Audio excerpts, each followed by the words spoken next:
With the reveal for Path of Exile 317, Siege of the Atlas, and Archnemesis League due to air later today, I'm going to spend some time talking about, yet again, more spoilers. Now, if I spend as much time talking about these things as I did with the last spoilers, this video would get a little too long, so I'm going to cut some of the fluff, and I'll try to talk about the important points for each spoiler.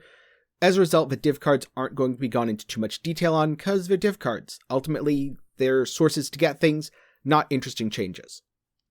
What is quite interesting, though, is Crystallized Omniscience, an amulet that converts your attributes into omniscience. And I want to start with a couple of things that it doesn't do. First of all, it doesn't give you omniscience for your base attributes. This means for whatever numbers you're planning to calculate, you will need slightly more because you'll need to factor base attributes in. Second of all, it doesn't double dip. If you have plus 40 to all attributes, that is plus 40 to omniscience, not plus 120. It's also pretty clear that because it converts your attributes into omniscience, it is not good for stat stackers. If you're an int stacker or a strength stacker or a dex stacker, you don't want to be using Crystallized Omniscience. So what is it good for? Well, it gives 1% Ele res and 1% Ele pen per 10 omniscience. And this means it'll probably be pretty good for spell builds and attack builds that don't scale particularly well off of gem levels, but do scale off of pen because they deal Ele damage or convert. You'll very likely be able to run full damage gems in your chest, and you can get all of your conversion this way. Now, builds like CI and mana stacking probably won't benefit from this as much, neither will Fizz-based melee builds, and that's just because Fizz-based melee builds get quite a lot of value from their attributes, as do CI builds, and as do mana builds. The same can be said for accuracy stackers and dexterity. In other words, any time that your attributes' implicit bonuses are very valuable to your build, you won't be getting very much from Crystallized Omniscience. On the other hand, what if you're wearing a brass dome? Now you're not getting the life benefits from strength, and maybe you're playing an Ele stacking build, and maybe you're playing an attack build. All of a sudden, it's looking pretty good. I suspect that the 23% of omniscience is applied to attribute requirements is a range. It's probably going to be 20 to 25, so you're going to need a minimum of 620 total added attributes, but more likely 1,000 depending on what items you plan to use. This could be combined with a timeless keystone that says you have no attribute requirements, but I don't think that's really going to be necessary, as if you don't have at least 600 to 700 attributes, you should probably use a different amulet. Next up, we've got Judging Voices, which gives you a Forbidden Shako. Forbidden Shako has a random roll for 2 support gems, it's a pseudo-link, and you can get a level 30 plus Ice Bite. Oshabi probably feels very attacked right now, since this is her boss drop, and Judging Voices could decrease some of the value of doing the Oshabi fight. But because Forbidden Shako is so random, yes, you can divine it, but that's kind of expensive. It should remain moderately valuable even with this div card, and I don't expect the div card to be the most significant source. At least I would hope it's rare enough that you only get a couple through stacked decks. On the other hand, I do expect Silence and Frost to greatly devalue Tull and be the main source for Pandemonious. This is just based on the fact that Burning Blood does kind of that for Zoth. So if you're looking to plan a Pandemonious in your build, it's probably going to be pretty easy to get. If you're looking to farm Tull early league, go farm Esh? Or maybe Ulna Tull. Either way, Tull's not looking so great. But it'll depend on the overall availability of Silence and Frost, and how many copies of a card that stacked decks pump out, based on their own availability. Next up, an item that I think a lot of people are excited for, the Dancing Dervish rework. If you wanted to play a minion build, but you're tired of golems, you're tired of specters, and you don't really think Absolution is for you, Dancing Dervish could be a good option. One note, the Rampage tag that was part of the original item wasn't actually removed in this rework. They just forgot to include it. It is still there, so it's gaining Rampage on melee hit on top of normal Rampage. If you're trying to play it as a minion build, it looks better than ever. And if you're trying to play something like Hollow Palm, congratulations, you're getting free Rampage. Next up, The Sudden Dawn, and I'm really not very impressed with this one. It almost looks to me like someone took a Devouring Diadem and annulled off a couple important lines of text. It seems very mapping focused since you're starting your recharge on kill, but Energy Shield on kill is probably good enough that you don't ever need to recharge anyway. And because it has a 33% less recharge rate multiplier, that's less, not reduced, it's kind of hard to use with Wicked Ward. And most of the time when you're building into Recharge, you would want Wicked Ward. So this feels like an alternate Wicked Ward that costs you your helmet slot and might be okay with high investment, but overall is probably just a cool skin transfer. On the other hand, the Annihilating Light is really interesting. Triple damage is a stat that modifies hits, so no, you can't use it with RF or any other damage over time effect. But triple damage is incredibly powerful. This is on par with the best weapons in Path of Exile. So what's the cost of using a mirror tier weapon?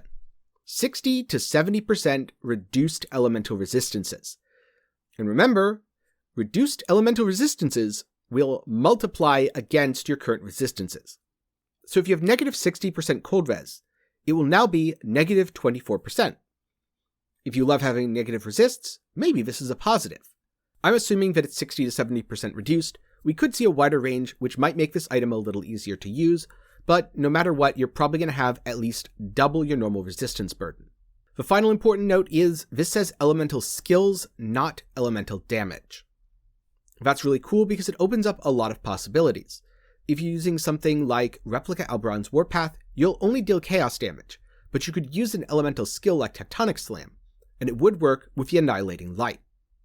This is a powerful item, but it's very all-in. You have to build around it or you're going to fail, and that won't be an easy task.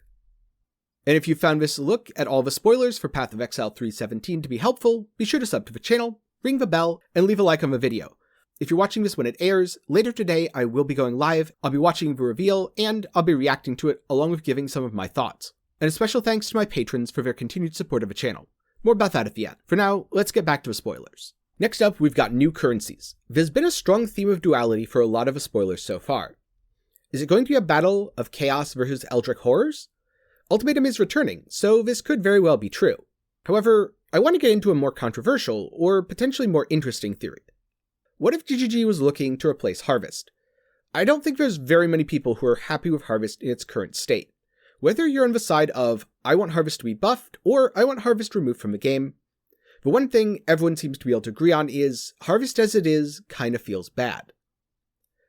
So what if you're getting rid of Harvest in a future update, and they want to test a replacement system? What if that system is a form of targeted crafting based off of mods? Of course, this was exactly the problem with Harvest before. If there was only one fire mod, you could easily deterministically slam exactly what you wanted. You'd stop playing PoE, and you'd start playing PoB. But what if it was a fire and cold mod? What if it was a fire or cold mod? There's some interesting behaviors here for targeted crafting that could prevent you from completely locking up items. What if the Exalted Orb said, add a random fire or cold mod to an item? In this case, you'd only be able to abuse it if the only possible open mod was from the entire pool of fire mods and cold mods, which there could be some very obscure examples, but none come to mind immediately. Similarly, if you only have one fire or cold mod on your item, that's a pretty deterministic annul. But the minute you start mixing them, that makes it a lot muddier. And the same could go for the Chaos, which could be a Reforge type thing. Alternatively, these could represent influences. These could be two new influences, and it's adding or removing them in some deterministic way. I'm a little skeptical of that one, because I can't really think of a reason why you'd want a targeted annul for one of two specific influences. But who knows, maybe it's something GGG is experimenting with. Next up, we have Kirac's map device mods. That's right, Kirac, not Zana. I know Balormage has been speculating for years that Zana is going to betray us. In this case, I don't think that's what's happening. Zana has been fighting hard for a very long time. She's been with us throughout the Shaper and Uber Elder storylines. And now, with the death of Cirrus, she's really been through hell and back. She deserves a retirement, and I suspect it's time for her to step away and leave the Atlas to someone else.